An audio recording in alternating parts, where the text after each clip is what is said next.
Ce journal sera dominé durant ces quelques minutes par la poursuite du séjour du chef de l'État en France. Ali Bongo Ondimba a rencontré ceux qui font l'économie et la politique en France. Dans ce journal, les principales rencontres. Bonsoir et bienvenue à tous. Je viens de le dire à l'instant. Ali Bongo Ondimba est toujours à Paris. Là-bas, il a rencontré dans la matinée le MEDEF, le patronat français, avec lequel il a discuté sur les possibilités pour les hommes d'affaires français de davantage s'investir au Gabon, singulièrement. Reportage presse présidentielle.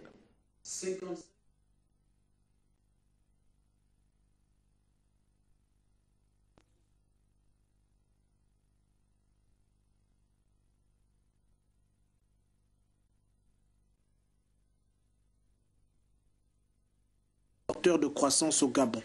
À l'instar des autres pays d'Afrique subsaharienne, le Gabon est doté d'abondantes ressources naturelles.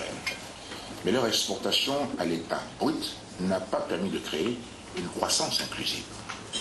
Mon ambition, à travers les réformes engagées, notamment la nouvelle stratégie d'industrialisation, est de permettre une remontée dans la chaîne de valeur par le processus de transformation totale ou partielle de nos matières premières.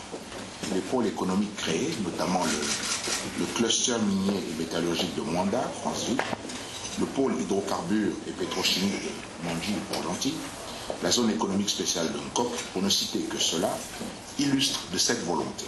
Au patron des principales organisations d'entreprises françaises, le président Ali Bongo Ondimba, chiffre à l'appui, reprécise ses objectifs et ses ambitions pour le futur du Gabon.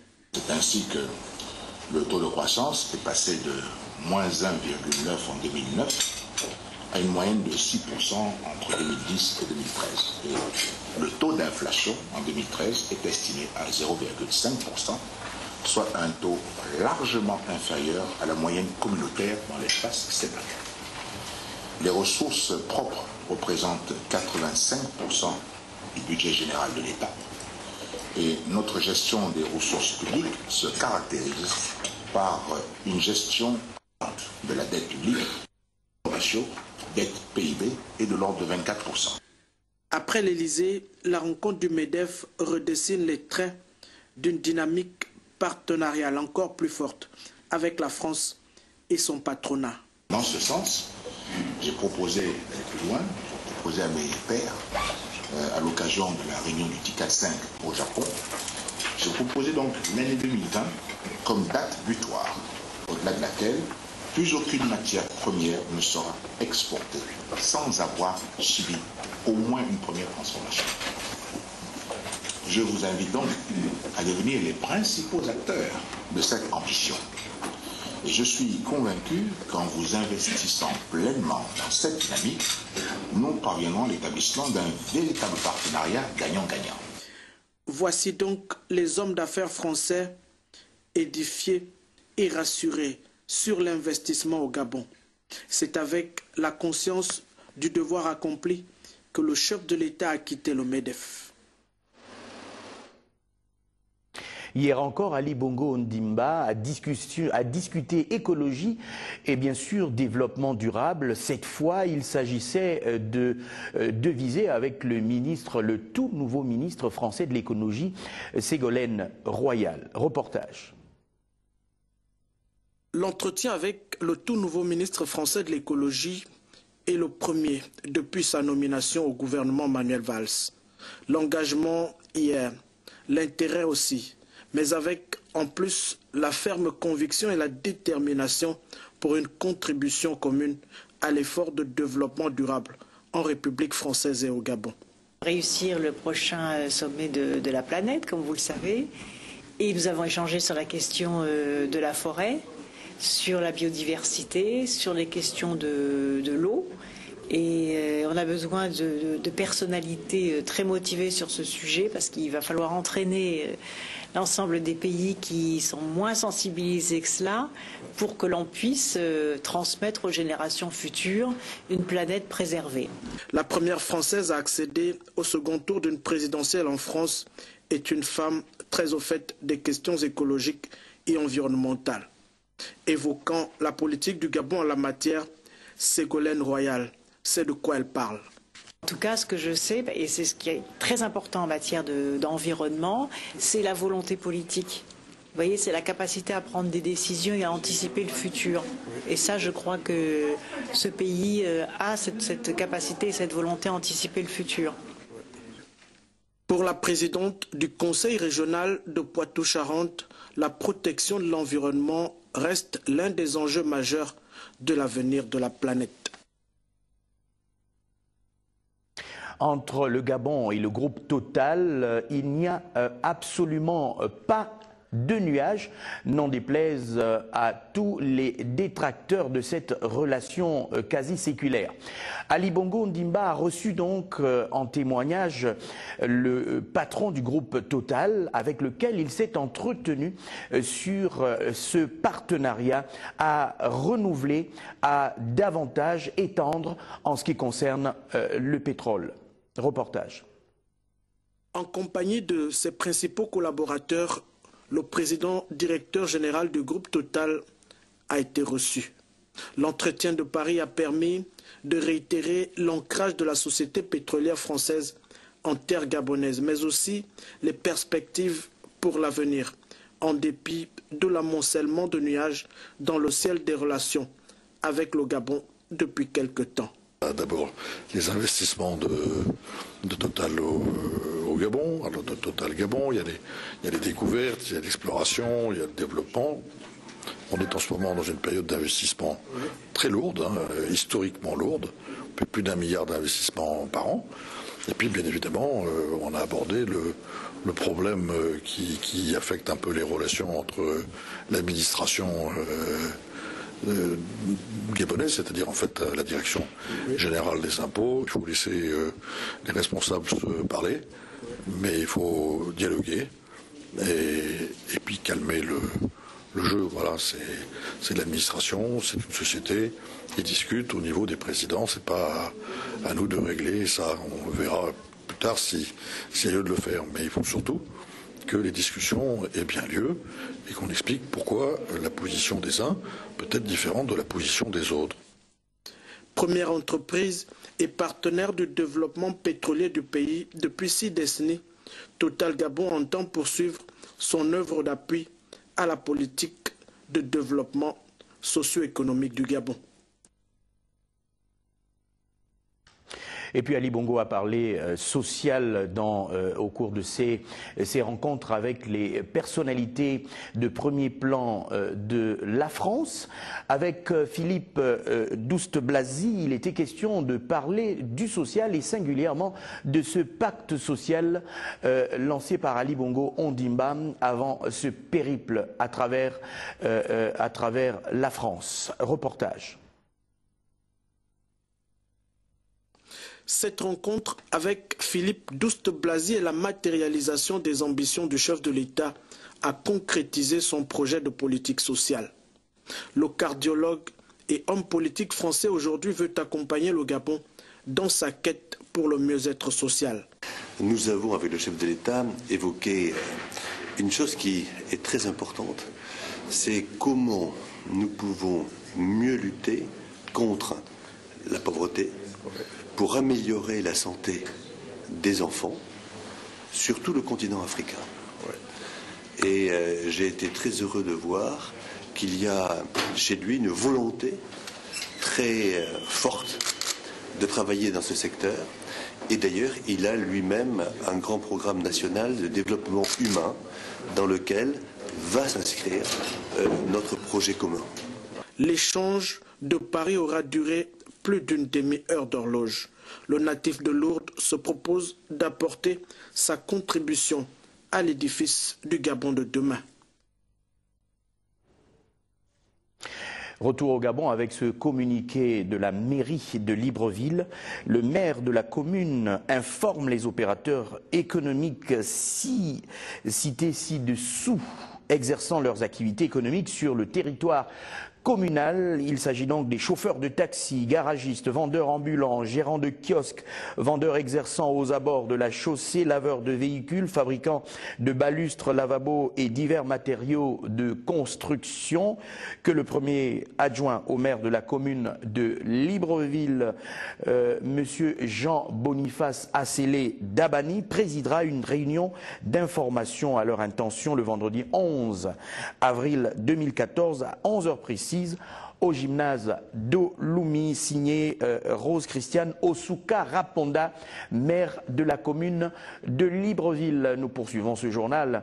Bien sûr, nous sommes au Gabon avec cette conférence de presse donnée par le porte-parole du gouvernement sur ce décret visant la réorganisation et la création et l'organisation de l'agence judiciaire de l'État. Occasion justement pour Mekam Tati, Denise Mekam Tati, d'édifier justement les journalistes sur les motivations de la création de cette agence. Reportage.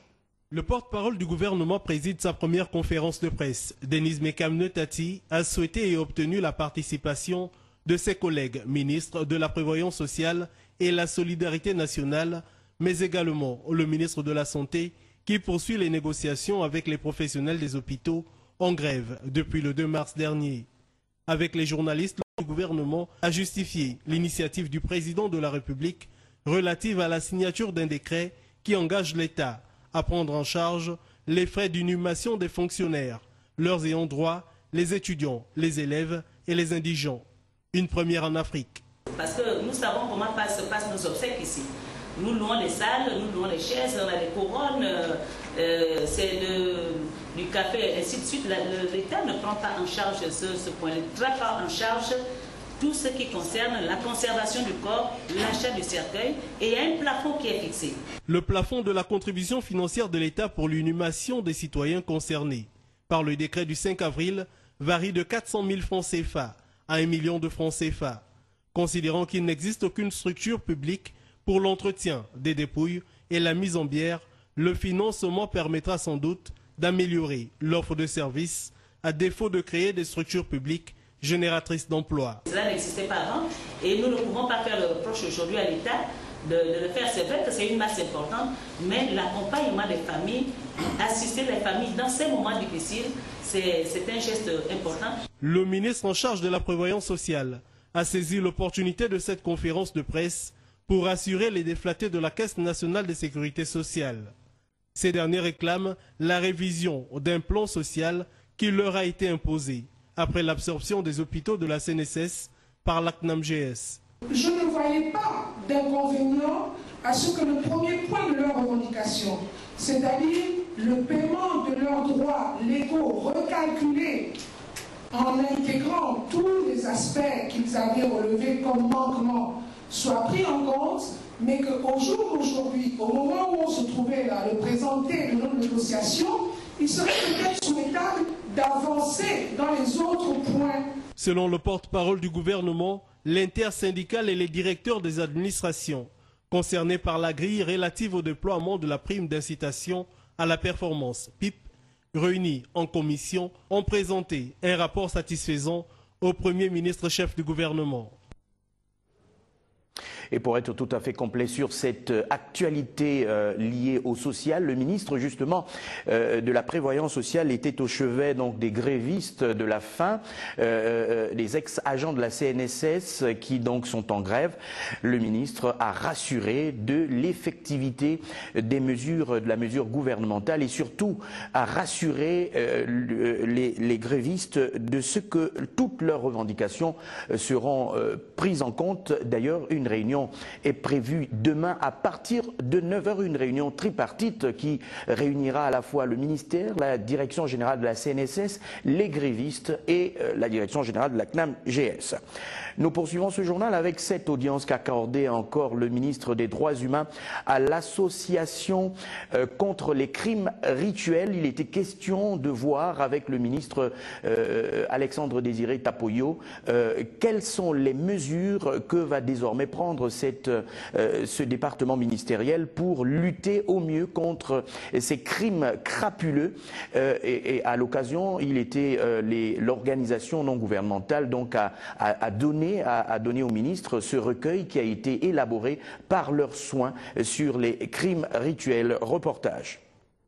Venus présenter leur civilité à Alexandre Désiré Tapoyo, à la suite de sa nomination au poste de ministre des Droits de l'Homme, le président de l'association de lutte contre les crimes rituels, accompagné de sa délégation, ont profité de cette occasion pour présenter leurs activités, mais aussi pour lui transmettre un recueil sur la situation générale des droits de l'homme dans notre pays, mais plus précisément le droit à la vie. Parce que depuis 9 ans, nous luttons contre ce phénomène barbare qui ternit l'image de notre pays, parce que certains Gabonais prennent les autres comme des poulets, des moutons qu'il faut égorger, dépecer au quotidien, avec une justice qui encourage l'impunité, et nous avons discuté largement là-dessus. Reconnue officiellement depuis le 16 juin 2006, l'association de lutte contre les crimes rituels aurait déjà mené plusieurs actions afin de lutter contre ce fléau. Des actions relatives à l'éducation de la population sur le droit à la vie. Alors, les actions que nous avons eu à mener, en dehors des dénonciations, nous avons eu à poser des actes dans le sens d'éduquer le peuple gabonais qui est en dérive. Vous savez, la race humaine est vraiment menacée chez nous. Il ne se passe pas une semaine sans qu'on découvre un corps par-ci par-là, qu'on a découpé, égorgé. Il ne se passe pas 2 ou 3 jours, vous, hommes des médias, sans que vous puissiez publier des avis de recherche, des corps non identifiés par-ci par-là. Alors, on parle de la paix au Gabon, chacun peut définir la paix comme il l'entend, mais pour nous, en tant que défenseurs des droits de l'homme, il n'y a pas de paix au Gabon. Les Gabonais vivent dans la psychose, dans la peur. Et voilà pourquoi nous sommes venus rencontrer le ministre chargé des droits de l'homme. Les crimes rituels, dits crimes de sang, continuent de sévir dans notre pays, endeuillant ainsi de nombreuses familles. Des mesures drastiques devraient pouvoir être prises afin de lutter efficacement contre ce fléau. La médiature de la République, une institution très peu connue du grand public, a décidé de lutter contre cette image et c'est pour cette raison que son président, Laure Olga Ngonjou, a décidé désormais d'aller au-devant des médias et surtout donner la possibilité aux Gabonais de découvrir cette institution. Elle est allée rencontrer le président du Conseil national de la communication avec Jean-François Ndongou. Laure Olga Ngonjou a décidé de deviser et de discuter sur la méthode qu'il faut choisir pour donner à cette institution son lustre d'antan. Reportage.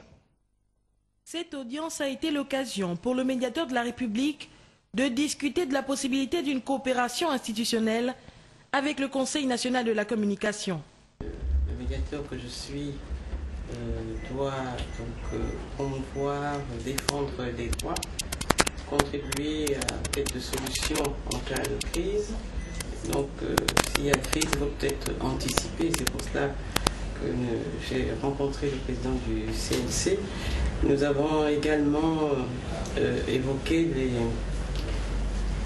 la liberté, donc le respect de la liberté des médias, donc liberté d'expression, liberté d'opinion, et la nécessaire garantie de la pluralité des médias, même aux lignes éditoriales heureusement différentes, et tout en évoquant ces libertés, la nécessaire responsabilité de ces médias pour contribuer à la cohésion sociale.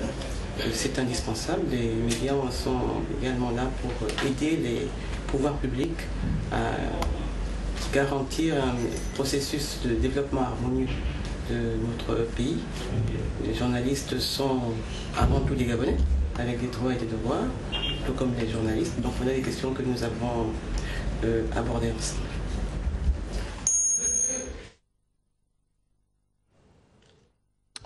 Coopération nord-sud et surtout coopération gagnant-gagnant entre le Gabon et la Belgique en ce qui concerne la répression des fraudes douanières. La douane gabonaise et la douane belge viennent donc de signer un protocole d'accord qui permettra aux douaniers des deux pays de bénéficier des technologies, surtout aux Gabonais de bénéficier des technologies pouvant permettre de détecter des fraudes aux frontières. Reportage Arsène-Édouard Mouelé sur des images de Raoul Christian Awanto.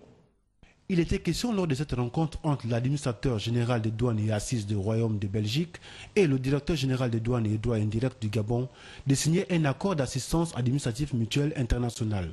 Cette signature répond à la nécessité de doter l'administration des douanes gabonaise de personnel, de technologie et d'une organisation efficace conformément à la vision du président de faire du Gabon un pays émergent à l'horizon de 2025. Avec cet accord, la coopération entre nos administrations va être renforcée et diversifiée pour permettre aux douanes gabonaises de bénéficier de l'expérience et des bonnes pratiques des collègues belges dans des domaines aussi variés que la mise en place d'un GAD dédié aux opérations agréées, la gestion des risques, la formation des formateurs et bien d'autres domaines de l'activité douanière. Pour sa part, la partie belge se dit fière d'avoir pu apporter son soutien en formant notamment plus de 50 inspecteurs de douane gabonais, et ce, depuis plus de 10 ans, et cela grâce à l'école belge de vérification. L'accord bilatéral de formation et de perfectionnement qui va être signé par nos deux administrations douanières symbolise un partenariat fort et durable pour lequel j'accorde personnellement beaucoup d'importance. C'est sûr que notre collaboration pourra se poursuivre dans les années à venir, dans les secteurs sensibles et intéressants, les douanes d'aujourd'hui.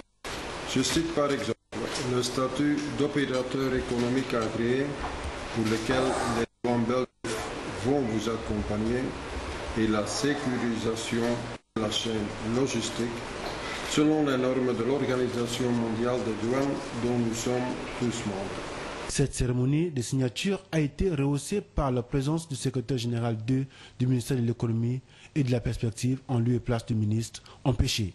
Une remise de présents pour consolider cet accord a été faite par la partie belge. Et puis cette assemblée générale extraordinaire des ex-agents de Gabon Post qui viennent de désigner leur porte-parole, lequel pourra désormais s'adresser, discuter avec le secrétaire à la privatisation sur les différents problèmes qui concourent à la régularisation de leur situation administrative et financière. Reportage Evrard Oswald Mata, Didier Lenyongo. En paraphant le présent document, les ex-agents de Gabon Post donnent ici les pleins pouvoirs à Isabelle Ngembit et toute son équipe pour défendre sereinement la cause et l'ensemble du personnel contraint au chômage après la privatisation qui les engageait. L'actuelle mobilisation de l'esplanade de la Poste a également permis aux déflattés des Gabon Post de dénoncer avec la plus grande énergie les comportements blâmables qui feraient montre. Sortir de cette assemblée générale, nous aurons un PV. C'est ce PV qui sera accompagné avec des signatures de ceux qui ne veulent pas qu'on les retire 5%. Votre collègue a amené un papier ici, un papier volant. Le papier a été rejeté où il y avait les signatures des agents de ex-Gabon Post qui devaient donner mandat à notre collègue et jeune de prélever 5% dans leur plan social. Mais ça a été rejeté. Pourquoi? Parce que c'était un papier volant. Maintenant, il est revenu avec un papier, avec le cachet de l'huissier de justice. Il a sorti le papier, il nous a montré que voilà. Et il y a 426 agents qui ont signé. Maintenant, vous venez me voir, vous êtes d'accord. On a dit que non, on ne se reconnaît pas là-dedans. Nous sommes venus ici pour que vous nous dites exactement si on aura l'argent ou on n'aura pas l'argent. L'occasion a été mise à profit par les ex-agents des Gabon Post pour s'insurger contre le fait que dans le paiement de leurs droits, seul un bonus de 6 mois leur sera versé, la totalité des 26 mois du plan social. Sinon, le seul papier qui nous a montré, c'est le papier qui revient de la présidence, rédigé par Mme Ngoncho, qui disait 6 mois. Le bonus. Nous n'avions pas fait lecture, hein, c'est lui-même qui a lu. Et nous n'avions fait qu'écouter. Voilà, on n'a rien à ajouter là-dedans. Notons que bien avant la tenue de la présente Assemblée générale, les déflatés des Gabon Post ont observé une minute de silence en mémoire de tous leurs collègues disparus. On poursuit ce journal avec l'organisation des festivités en différé des 46 ans d'existence du Parti démocratique gabonais sur le territoire national. Il s'agit cette fois des PDGistes du département de la Mvung. Nous sommes bien dans le Goué Ivindo. Ceux résidant à Libreville se sont retrouvés pour préparer au mieux cette festivité. Ils étaient autour de Roger Mengome-Komié, qui n'est autre que le membre du comité permanent du bureau politique. Le reportage est de Jean-Pierre Méchang Salamba et Wolfgang Mbada. Le Parti démocratique gabonais se porte bien dans le département de l'Anvon à Ovan au regard des résultats obtenus lors des élections locales du 14 décembre 2013. Ce parti de masse s'arrête à commémorer son 46e anniversaire en différé à Ovan. Face à cet événement, le membre du comité permanent, Roger Mengome-Komié, a mobilisé au siège du parti les membres du conseil national et ceux du comité central résidant à Libreville pour élaborer les stratégies pour la réussite de cette fête à l'Anvon. Donc nous allons appeler nos militants à se mobiliser une fois de plus, à soutenir encore davantage le distingué camarade président et un message de solidarité, et de soutien. Sortir un peu de la logique des petits camps à l'intérieur d'un département qui n'en a pas besoin. Je pense qu'aujourd'hui, le président de la République, qui est le distingué camarade président, nous a honorés en faisant de l'un des fils du département, membre du gouvernement. Donc toutes les conditions sont réunies pour que nous fassions davantage en termes de soutien du distingué camarade président dans le département de l'Anvon. Au programme des manifestations commémoratives du 12 mars en différé à Ovan, il est prévu une conférence débat dont le thème porte sur les violences faites aux femmes qui sera animée dans la commune. Des femmes pour le 46e anniversaire de la commémoration de l'anniversaire du PDG, c'est d'abord dans un premier temps une conférence débat. Le thème c'est les violences faites aux femmes. Il y aura un défilé et il y aura forcément de l'animation politique.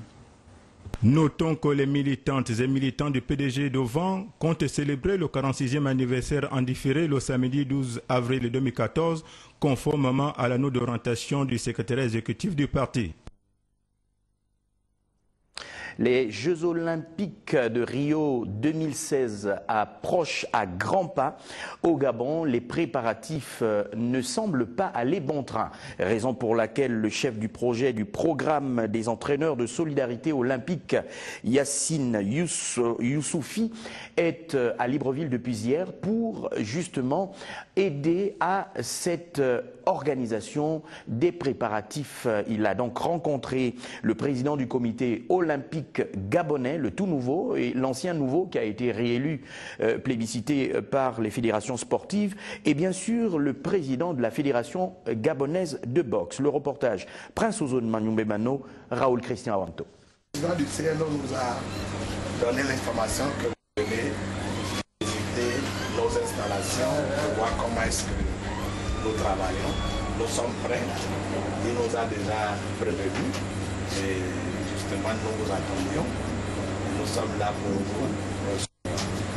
Et juste après la visite de la salle nationale de boxe, des entraînements ponctués par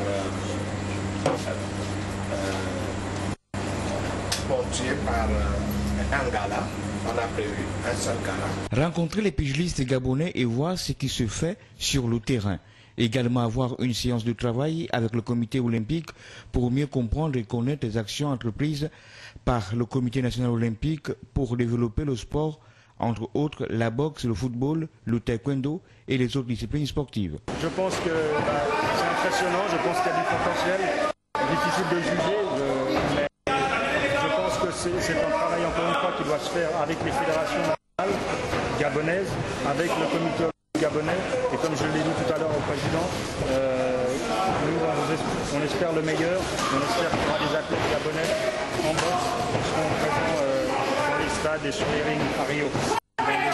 Solidarité olympique est au Gabon pour renforcer les manquements constatés au sein du comité national olympique gabonais. Ces échanges nous permettent aussi de voir que les sportifs au niveau, il faut le professionnaliser, le management, de management, vont nous accompagner pour que notre CNI performe. Et puis, pour que nous soyons également Ce programme offre à des athlètes individuels une assistance globale au travers de leur comité national olympique pour une préparation afin de se qualifier pour les Jeux olympiques de Rio 2016. Ce journal était dominé par, vous le savez, la suite du séjour du président de la République à Paris, en France, où il a reçu plusieurs personnalités qui font l'économie et la politique dans ce pays avec lequel le Gabon entretient des relations séculaires. Merci d'avoir été nombreux de regarder ce journal. On se retrouve demain quand il sera 20 h, si Dieu Tout-Puissant nous l'accorde à tous.